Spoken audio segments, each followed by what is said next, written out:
my curiosity is what is keeping people from making that social health move in terms of, I gotta show up and make some better connections. So what's the first step? Well, I think the first step is just recognizing how important social health is and even understanding what social health is.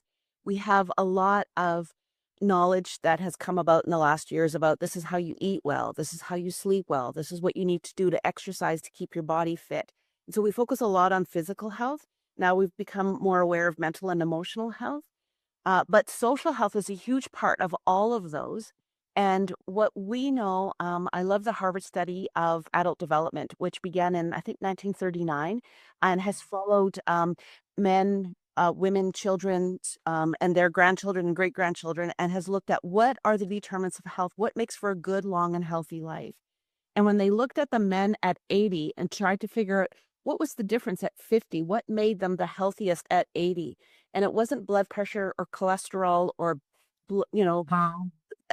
any of those sort of physical determinants of health. It was the quality of their relationships at 50 that best predicted their health at 80. We need connection like we need food, water, and oxygen. I get so often people are so busy going to the gym and getting all the things done. And, I know farm life is hard work. And how do you figure out then how to maintain those relationships and not just have the people where you see and you nod to, but actually have people where you're engaging with them meaningfully, where when you're in trouble, and every one of us is in trouble some of the time, do you have people that you can go with and say, this is what I'm struggling with? And somebody can say, I might not even know what the right answer is. I don't have any answers, but I do want to hear. Tell me more about your struggle. And if you have, Well, you can share your struggles with, that's what you need in order to be healthy. welcome to the Farm Family Harmony podcast. I'm Elaine Fraze, Farm Family Coach, here with another episode full of transition tips, tactics, and sometimes hard truths to get harmony on your farm.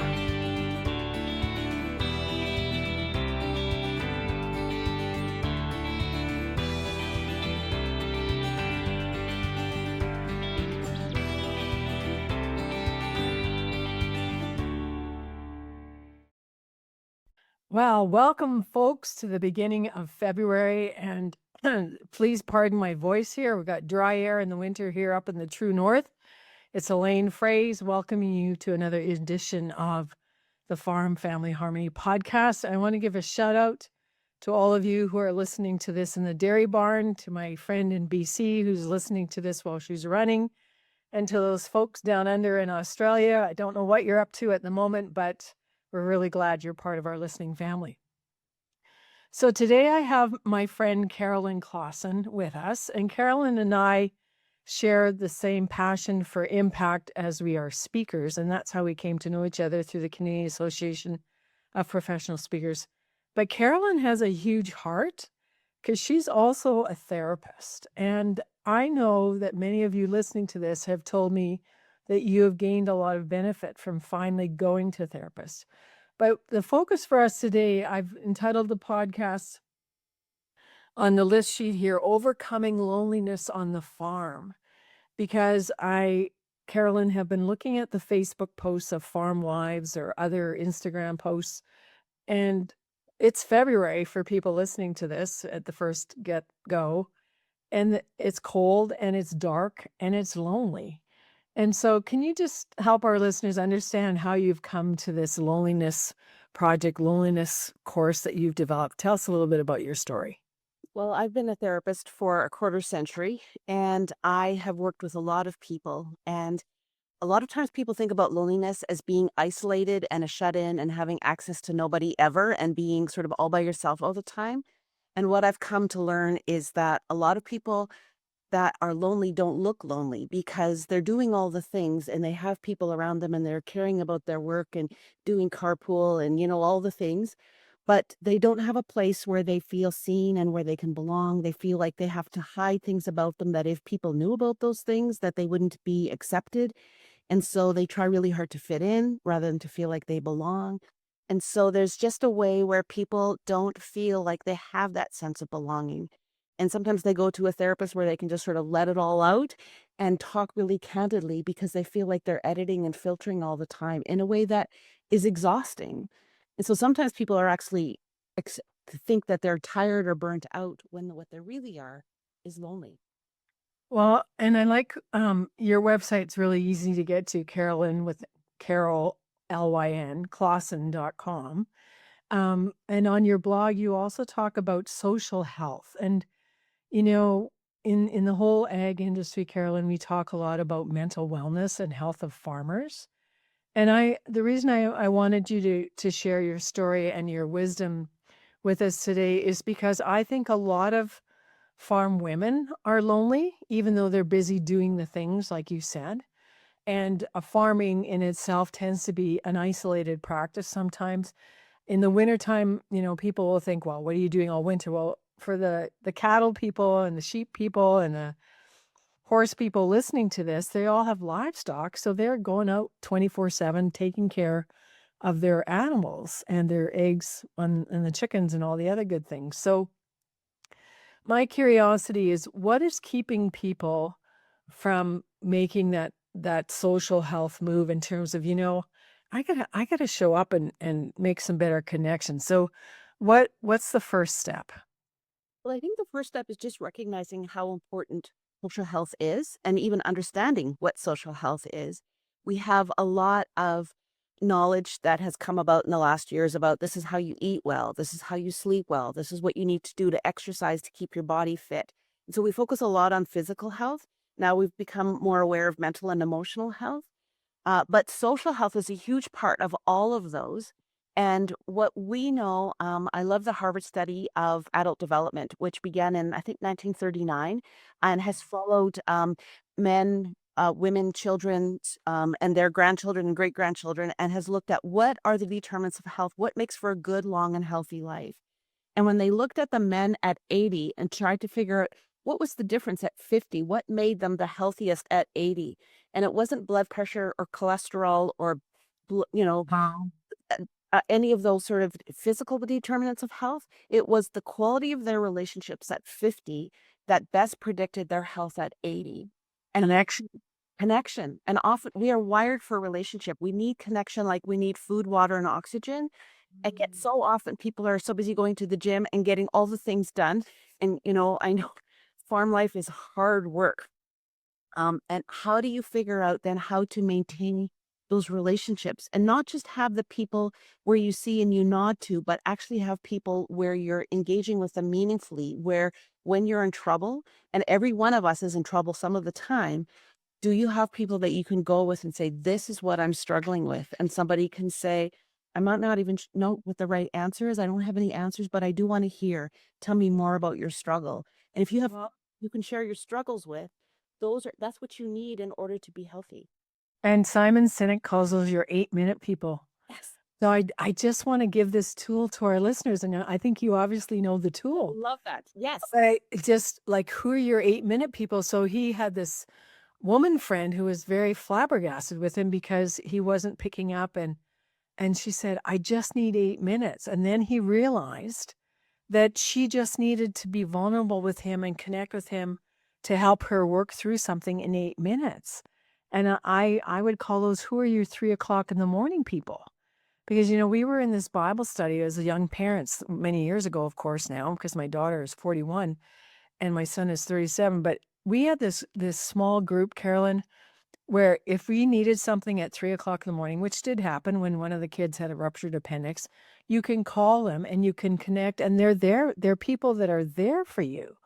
So if you're listening to this right now in the barn, doing the cows or putting hay up or whatever you're doing, or in the kitchen cleaning up, who are the people that you can say, "Hey, do you have 8 minutes with," to get connected? And I thought Simon Sinek, I thought that was a very good tool. The thing about that story was she had reached out and say, "Hey, how are you doing? Hey, can we connect?" And in the way that she often did, and she didn't send out a signal of, "I." I need you now. Yes. So that was that signal of this is the cue of 8 minutes. Like, I need you because I need somebody. Yeah. Connect with me. Because sometimes it's really hard to ask. It's so vulnerable to say, I need connection, I need some support. We all fear that we're going to have judgment or criticism, or that the vault might not be secure, that people might pass on. And so, how Mhm. confidential is this? So, it's really vulnerable to reach out. Do you have some time for me because I need some support? But we need to. So sometimes people think they've reached out, but the other person has missed the bid or missed. And it hasn't got the true essence of the message. Right. I need you now, which and so they developed the code. Do you have 8 minutes? And Mhm. that's about how much time they needed for each other to connect. I think that's brilliant. The other thing I think that's brilliant, Carolyn, is you've studied with Brene Brown, Mhm. who is obviously the queen of vulnerability and shame and all those things and getting people to be, she talks about putting their armor down. So when we talk about overcoming loneliness on the farm, when you can picture a young mom with 2 kids, 3 kids, managing possibly also an off-farm job. Husband is really busy with the farm business as well as she is. It's a lot. And so the loneliness you also mentioned, which I thought was telling in your intro, was it can look like from the outside that everything's fine, but it's Facebook fine. It's not. Or we could say it's Instagram fine. And I don't know. I would challenge listeners to put their not put, I heard this also on a podcast the other day. Somebody said, "I have decided not to touch my phone within the first hour of waking up." Because I think loneliness is also fueled by, and let's face it, agriculture's addiction to their phones. Mm, okay. So I was at a women's conference last spring with in a rural northern Alberta town with 100 women, many of whom were farm women, and Mm. we got a sense of some of the loneliness that was there. Okay, so tell us more. After I gave that, the keynote in the morning where I talked about loneliness and how important it was, and we did some exercises where women could anonymously just share with each other that loneliness and that need to be seen and not always feeling seen. It was Mm. amazing how once I gave permission, and actually endorsement to say I am lonely, how the conversation changed the rest. Wow. And people, Must have felt really good. was amazing for sure. And I think what I've tried to transmit to people about loneliness is a lot of people, our world has said, if you're lonely, it must be because you're broken or there's something wrong with you or you're less than. And that's that feeling you were talking about, Brene Brown, that feeling of shame that Mm. somehow I'm not worthy of love and belonging, that I'm not enough, that there's something wrong with me if I'm lonely. And so what often happens is people hide their loneliness. So they're lonely alone. And when you have a lot of people that are lonely alone, the isolation continues.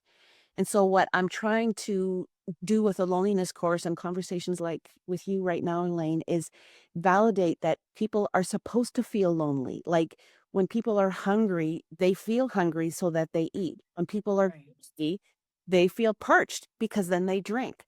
And so loneliness is there you go. Loneliness is a cue that we're supposed to feel that say, I need to reach out. And it was very interesting. A couple of years ago, I did a conference with a bunch of leaders and spouses, and I asked them a question that they answered anonymously on a Post-it note. What is your go-to action when you're lonely?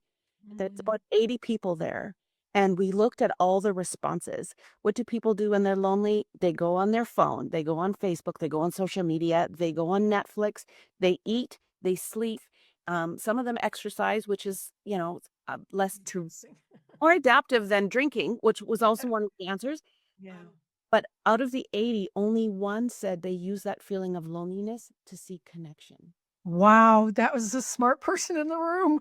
One person said, I call my mother. Call mom.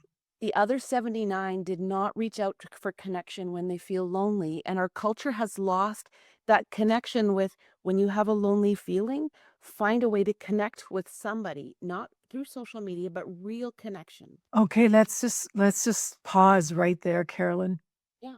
because I have found that when I see something on Facebook, someone's died or there's going through a hard time, my next step is to pick up the phone and call that person.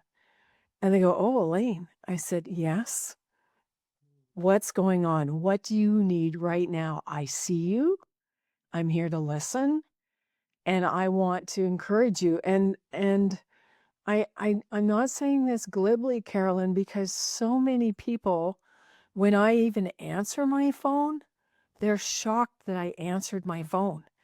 And I have another pet peeve for 2026 that I want to drop right now is if you want to do business with me and you want to email me as your first point of contact, that's great. But will you please give me your phone number in the email? And I had to email someone 4 times. I will speak to you by phone. This is not a problem that is going to be resolved by email. And I think we've also maybe have some post-COVID or the great pause, I call it, bad habits or bad conditioning too, Carolyn, because that degree of isolation or separation or lack of connection that we experienced from 2020 to 23 or whenever that happened for people, it's still continuing. Like people forget how to connect. So you have the loneliness courses at your website, which I have purchased and bought for a family member who I thought needed it, and they were they were not interested, but I still am. So I just want to give a shout out to the fact that you have put a lot of thought. And what I also love about your video preface is I'm not perfect. And this course is an online course and it may not be perfect either, but perfect doesn't mean progress, Carolyn. And so what you have offered to the world with the loneliness course, I think, are some very strategic tools to help you deal with that feeling, right? And that's part of our social health that we're not paying attention to. Well, and Elaine, you were talking about calling people, and when they put something out on social media that you call them for that high touch, like voice connection. You are countercultural. You are swimming upstream in a world that is going more digital and more electronic. And that's a brave choice. And it probably shocks people. Yeah. But I think what we have to do is kind of like what we did when we went to cars. Cars were going a whole lot faster than horse and buggy. Horses. Great invention. But it took us a while to catch up to say, how do we create safety as we're driving cars? Like we didn't use Yes. seat belts. We didn't have, high brake lights in the back for a long time. And then as we used it for a while, we realized we have to adapt this technology to be more user friendly and to keep us safer.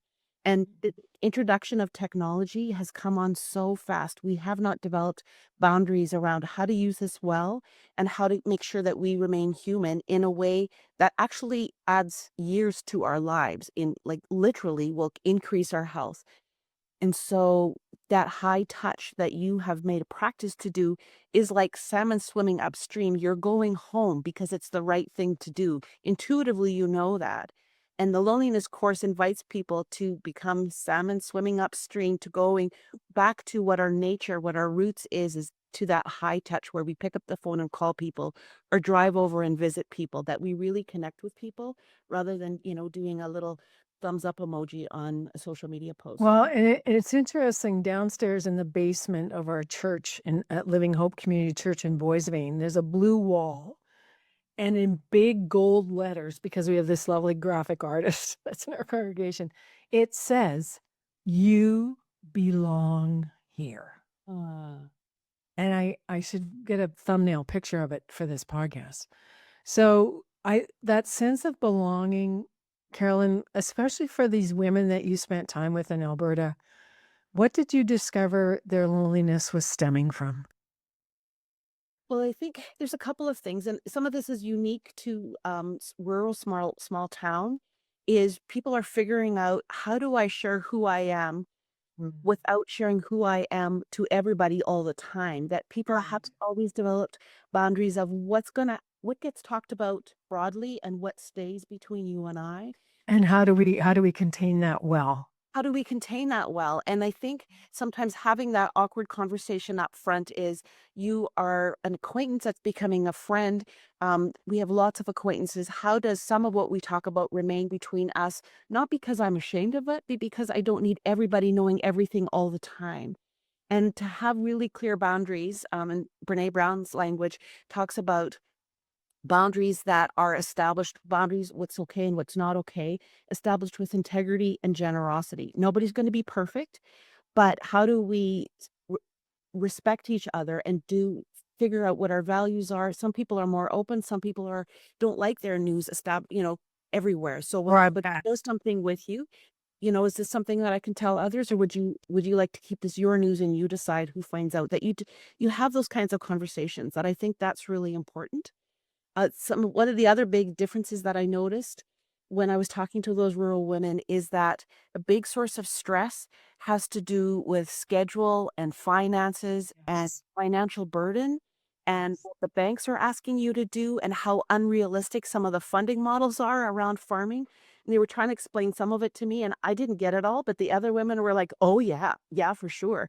And some of that multi-generational stuff where who takes on the burden of some of the extra expenses because it's being passed from one generation to the other, but the new generation doesn't have the resources yet.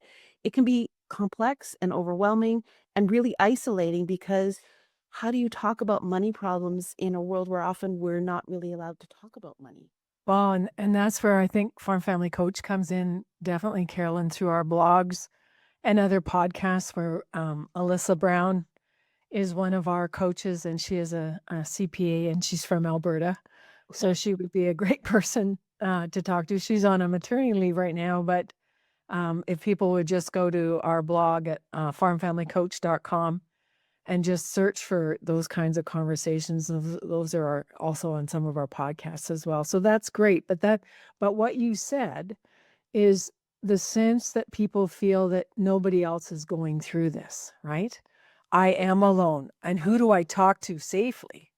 When everybody is losing sleep over the amount of burden and not knowing how good, what this year's crop is going to bring in, and people are feeling that, but everybody's sort of ashamed because somehow that labels them a failure if they're struggling with finances. And Mhm. people assume that rather than say, this is farming. Finances are big. The number of zeros behind, the calculations are enormous and the burden weighs heavy. And I'm not the only one. And if Right. one person starts that brave conversation, does anybody else worry about this stuff? Other people chime in. And whether you talk about the exact numbers or not, when people can talk about their hearts and this is what I'm worried about and this is what stresses me and this is why I'm anxious, and this is what I do when I'm anxious. I lose my temper with my kids more, and I my meals, my cooking suffers, or like my nutrition with my family. Like people, there's sort of ripple effects, and if you have permission to talk about the ripple effects and to up it, oh yeah, me too. Those are powerful words in our English language of yeah, me too. But we need to start the conversation to have that feeling. So one thing that I was brave about just yesterday, as I was leading service, I declared and shared that I've just been diagnosed with an extreme case, Carolyn, of sleep apnea. And I did this because now that I have the machine and I'm using it, I feel like a totally new person. And sleep is a very foundational thing, of course, to your mental wellness and well-being, correct? And so I jokingly said, if anybody else in the congregation is doing this thing with a sleep apnea machine, would you let me know and we'll have our own little club? Well, wouldn't you know, after I got into conversation after the service, I talked to this gentleman and he said, "Oh, yeah, Elaine, that would be me too." And I said, "And how was your Christmas?" And he said, "I spent it all alone." I said, "Really?" He said, "Yes, my wife passed away a few years ago and I don't have family here. And I spent it all by myself." And I was horrified. And I went, I'll call him Charlie. I said, "Charlie, tell me who you're connected to in this church." And he explained his history and his childhood and coming back later as an older and adult. And I said, I'm really thankful you let me know because I want you to come to the community supper next year which we have early December. They have this big turkey dinner for everybody in the community so that nobody has to eat turkey dinner alone kind of thing. And then I went to another guy in my congregation. He said, "Oh yeah, Elaine, I was diagnosed last March," and he's only 41 years old. And he and I had this amazing conversation about what you were talking about how much you share about what your passion is in a small town, because he has a business degree from a very well-known university and he understands my brain. And so he was so happy for me to have a healthier brain, but he also was happy to share, "Oh, no, Elaine, I think you should keep doing this and this." And, we never have those kinds of conversations just on the street, because he's a very busy young farmer taking his kids to hockey and his wife's going 3 different directions with 3 different kids. And so you just never know, Carolyn, how laser focused you can be in sharing a need, and then delighting in what the other person's response is, because you have a common interest. You're going through the same thing. And so there's that sense of belonging that you would have with that guy that you wouldn't have known. No, Y- because Yeah. they had no idea. And then I said to my husband, "It's me and 4 guys." I said, "Where are the other women that have sleep apnea?" Anyway, I'm sure some of my listeners will say, "Oh, Elaine, I do." And you can send me an email and tell me how you fall asleep well. But But anyway, and I think we don't have, Carolyn, because we don't share. We don't put it out there. And I suspect that either in your church or in your listening audience, there will be someone that will go, "Well, I have brain fog and I've never looked at sleep apnea. Maybe I should talk to my doctor about it." And they might never have thought about it, but you happen to mention it, right? And Right. I know that when I was a young mom, I used to go to a lot of moms groups. I did it once and it went through wildfire, where I talked about the anger that moms have towards their children. Ah. It was amazing how after I would give permission to say, sometimes we all wondered, "I chose this, I wanted this, like, this is Mhm. so hard, and our kids push our buttons so much, and we get so angry," and we're not allowed to sort of talk about that, and people would just start talking about it, and the room would warm up, and people would be sharing, and, like, all of a sudden, they didn't have to hide something that they really struggle with, and when you can share a struggle with another person, it doesn't add to their burden. Now you share the burden together, and And sometimes you're not alone. you're Yay. not alone. And that's So for the loneliness feeling, what is a good way to give permission to talk about loneliness, Carolyn? Because you say in another video on your site, there's no posters at the doctor's office that said, "How are you feeling, really?"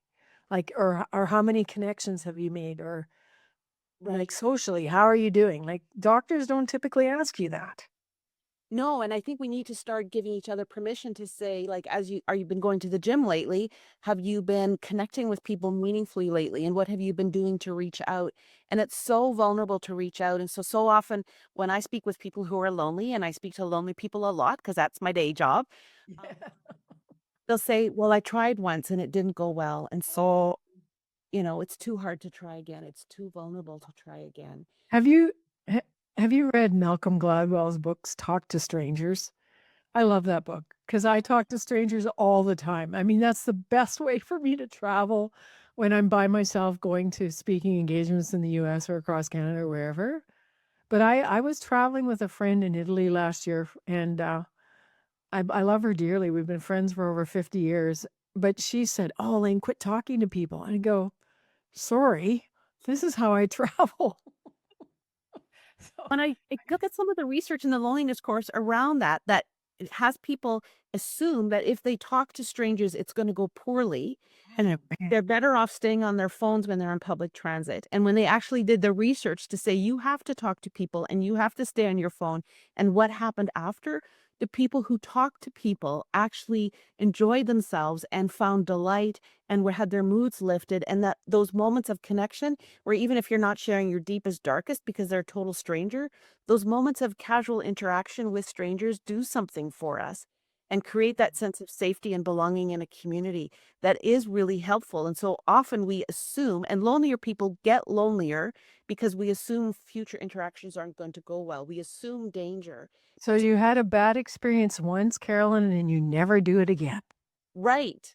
Right. And so there's that we want to keep ourselves safe, and loneliness is perceived by our bodies as a form of danger. And so Oh, okay. when you're feeling in danger, you fight, flight, freeze, right? So you pull away, you keep yourself safe, which has lonely people getting lonelier. And so it's really a matter of swimming upstream and understanding your brain science to say, of course, I don't want to walk across the room and introduce myself because I'm lonely. But of course, because I'm lonely, I need to figure out a way to support myself to do that because that will, and there's no guarantee this one particular interaction is going to go swimmingly. But if I do it 5 times, 2 or 3 of those times, it's going to have been good. And so, and the worst that can happen is that it doesn't go well. Often our bodies unconsciously assume if I introduce myself and that person blows me off, that somehow I'll be crushed and, spend weeks in bed and somehow life end as I know it. Like we perceive disaster. Yeah. Well, I just Funny know. when we talk about it, but I we are no. unconscious. I'm just thinking of a plane ride to my girlfriend's husband's funeral in September to Victoria, and it was a 2.5 hour flight. And my seatmate, we started chatting. It made the flight go very quickly. We ended up exchanging phone numbers, which my husband says, "Of course you did." I don't. This doesn't happen all the time, but she had a very amazing life story, and I had some resources to give to her when she got back, and we ended up circling for 55 minutes over Victoria because it was foggy. And I said, "God, I have to go to a funeral. I have to get down, not in Vancouver." And thankfully, we did land in Victoria. But it was delightful because it also gave me a window on how this very classy, beautiful woman, life had gone sideways because of choices that she had made and whatnot. But now she was in a different transformed space and place, and I could celebrate that with her. And it just gave me a lot of joy and gratefulness, right? And connection. And And I I I just want. happen to people go ahead. Go ahead. No, you go ahead. I hack into people's lives for a living. Lovely, amazing people. But they come and they share their struggles with me. And there is one without struggle. We have different struggles, but we all struggle. That's a part of the human condition, part of being alive. We do not have to hide that we struggle. What we get to decide is who do we share that with so that we can have that sense of knowing that we aren't alone in our struggle. I just want to repeat what you just said. We do not have to hide in our struggle, in our tractors, in our barns, in our kitchens, in our bedroom under the covers when you just curl up and want to go and have more sleep because you are so alone and so unseen and unheard. And one of the words that you use in your course is a Zulu word, Ubuntu. So can you explain that whole condition of being seen, Carolyn? How can we help rural women and rural men in agriculture help others feel seen? I went to Africa a year and a half ago to a wedding. It's in Zimbabwe, just north of South Africa, where Ubuntu comes from, the Zulu language, and in their language as well as the term Ubuntu. And I had a chance to live amongst people and share their hospitality. And Ubuntu says, I am because we are. That I am not me unless you are you and we are we together. And there's Mm. the sense of we that the individual is a part of something greater. And how do we recognize that and celebrate it? And there's oftentimes at a funeral or severe illness that we come together and support each other and recognize how important the community is. But I wish we didn't have to wait till it got that bad. Right. And for many people, it is hard and there are struggles, and we don't have to be alone in that struggle. And guaranteed, somebody else is struggling with something, maybe the same thing or maybe a different thing, but I think there's a way in which, it wasn't that long ago that when you needed a cup of sugar, you might have to go a half mile down, or somebody was having trouble with, their calf, as their cow was delivering, and you had to spend all night, and you would have small talk all night long. And after a while, you run out of small talk and you share deeply of each other's lives. And how do we get that back where we share meaningfully with each other because we choose to take the opportunity, because we don't order from Amazon always, that we take the time to go down to the neighbors and borrow something, find an excuse to deliver, to connect, to have a cup of tea, to just spend time with each other face to face, because that actually is incredibly important, not only to my health and well-being, but important to the other person's health and well-being too. Not, how are you? After you get over the fine, I'm fine, thank you, to say, Yeah, I "You let's too." let's just stop right there though too. I learned not to say that ever again. How are you? The better question I was told is, are you doing okay? Mm. And doing, you can't say, are like when I ask you, Carolyn, are you doing okay? You there's the doing part, I think activates a different part of the brain, I've been told. And I don't know what the research is behind this, but how are you doing um is much more powerful than how are you? How are you doing really? And I sometimes give people permission. I said, you don't have to tell me if you don't want to, but I saw you crying in the foyer. And this again happened to me this weekend. I saw a young mom who I love dearly crying at the Christmas Eve service. And I texted her and I said, I saw the tears. I'm here for you if you want to share. Let me know. And then she told me why she was crying. And it's powerful because someone in her family is very ill. And so I guess maybe that's maybe why I'm a swimming upstream extreme, Carolyn. Blah, I can't talk. Because as a coach, I have a high degree of empathy, and I have this sense, and like you said, the power of presence, being in a room or having coffee with someone at the bake shop, or stopping to actually talk and recognize someone at the post office. My husband says, "Oh, you're going to town for errands. Well, I'll see you in what, an hour or two?" Because it might take me, to go to the bank, to go to the drugstore, to go to the coffee shop, to go to the grocery store. In a small town, can take you 20, 30 minutes if you don't care about interacting with people along the way. But if you want to pour into those people and, like you said, be present for the other person and them for you, that could be a very healing journey for you doing errands in a small town. Sure. What I would like to notice about that, Elaine, is you have developed a lot of capacity to sort of show up and to be with people, to text. It takes courage to text somebody who's crying because it Yeah. has to be a confidence to say, you don't have to tell me, but I noticed. How are we going to handle this? And to just have some language so that the other person doesn't feel like you're being intrusive.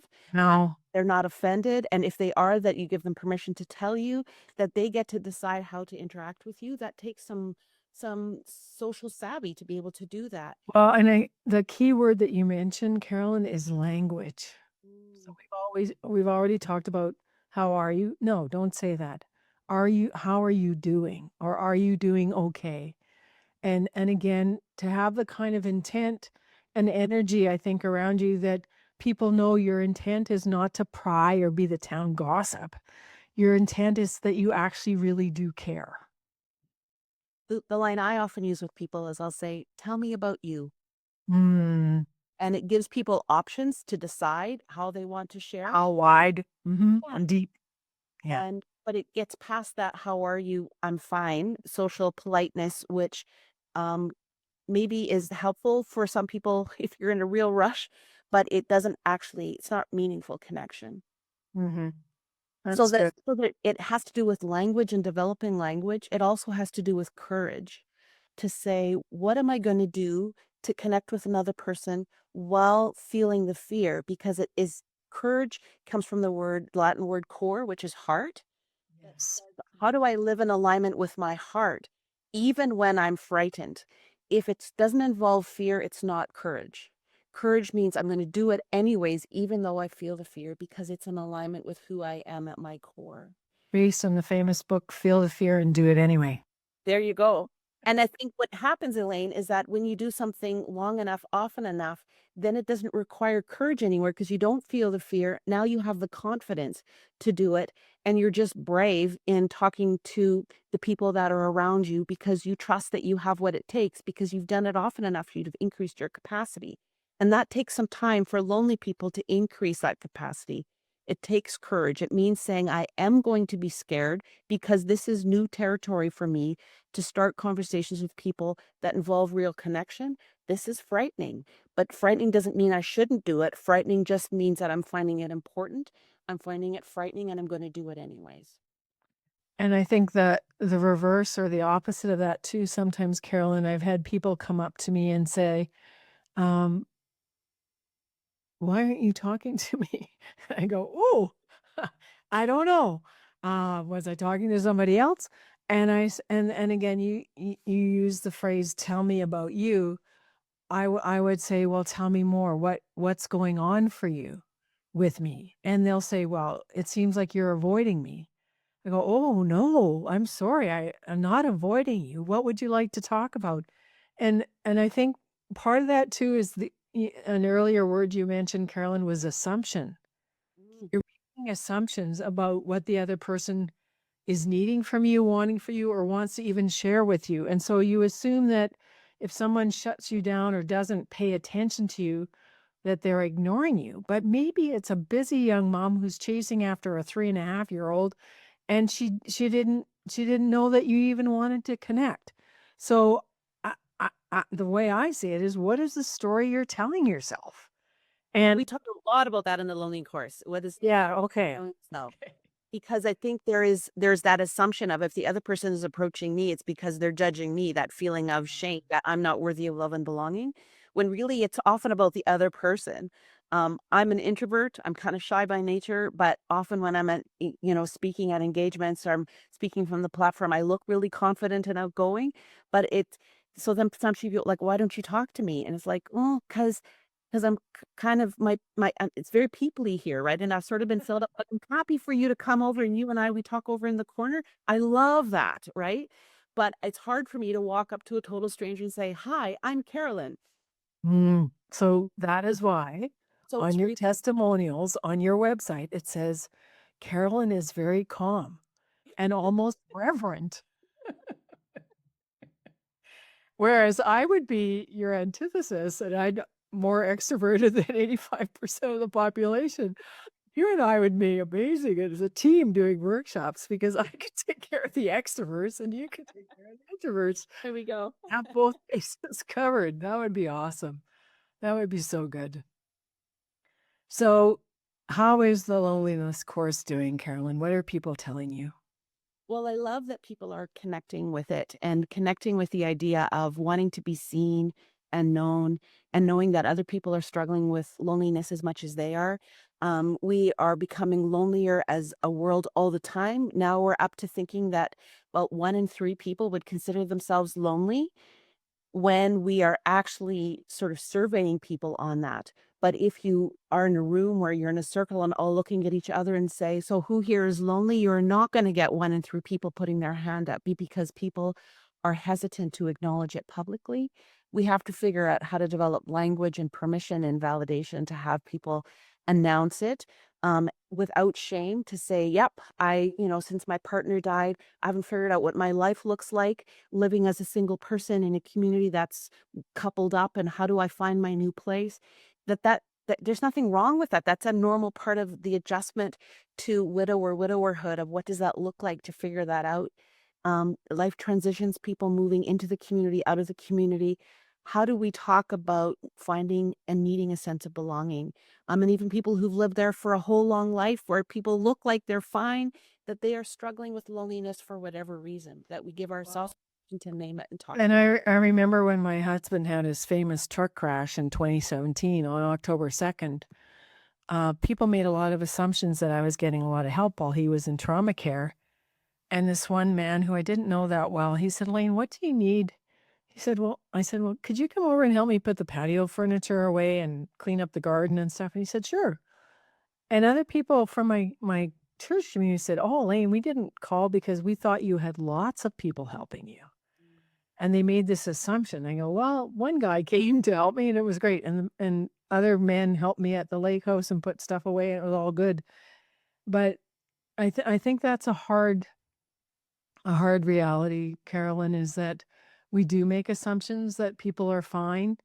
And I don't know where the stigma, it almost sounds like being acknowledging publicly that you're lonely is a bit stigmatizing, just like saying that you might be sad from the darkness and the shortness of days or be depressed or, have mental health struggles right now. And the Do More Ag Foundation, which I would love to give a shout out to, has worked really hard to help destigmatize mental illness and you know, don't tough it out, talk it out.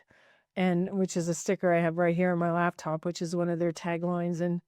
And also the National Farmers Mental Health Alliance, who's looking for more ag-informed therapists. And so also a shout out to any therapists who I know who also are interested in coaching who are listening to this. And it's a shout out to you, Colleen, in South Dakota, because Colleen, I'm sure, is listening to this, is for all of these people who deal with ag families, Carolyn, um, what's a good way for them to take the next step? How do they find your loneliness course?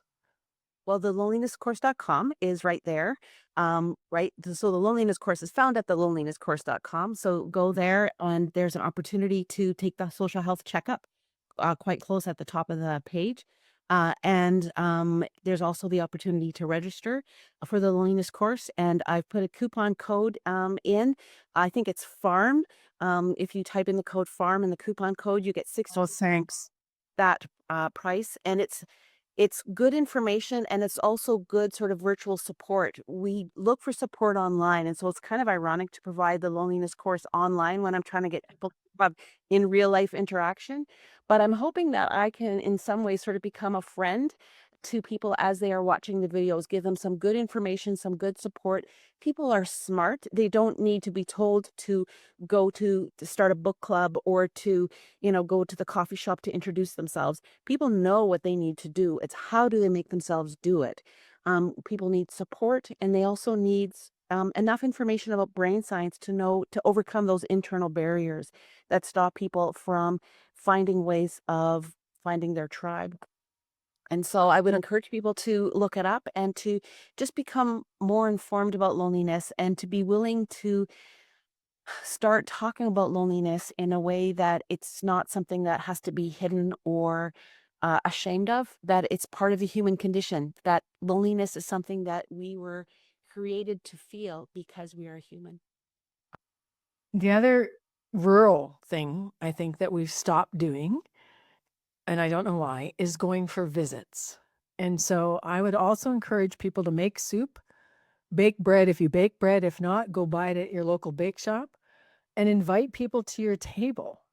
Because I'm also thinking of this other couple who had us over to their farmhouse this summer. And they said, "Oh, Elaine, we wanted to have you over for like a long time." And I said, "What's this about?" And they said, "Well, you're the only people who invited us to your house for lunch when we first started coming into your community." I said, "Well, yeah, that's how you get to know people." But again, people, I have a home ec degree. Many people don't know this, but Carolyn, I had a friend once who said, "Oh, Elaine, I could never have you over to my house because my drapes and my carpet don't match." I say, "What are you talking about?" And sh and she felt like she was gonna be judged for the decor of her house. I said, "Are you kidding?" And so again, assumptions, but I'm very concerned, Carolyn, about the breakdown also of having people into your home. And Yeah. it's a rare thing, even in Abbotsford, where I have tons of cousins out in BC, or like they wouldn't take you home for lunch. You'd always go to a restaurant. And I love it when people come into my house that I can have 4 hours with them at the table because they're not moving, they're comfortable, and you're having great conversations, you're getting to know each other. But when I go to someone else's home, I also observe and learn all kinds of things about them.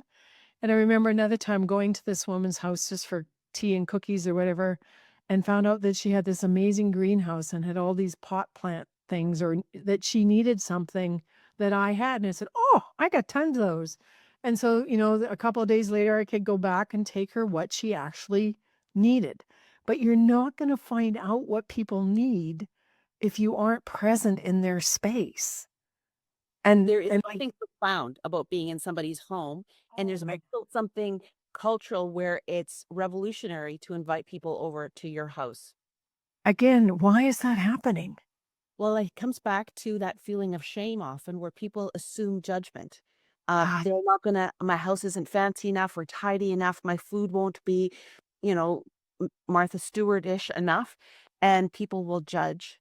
And I am ashamed or I'm embarrassed. And I think often people are just heartened. You care enough about me to invite me to your home.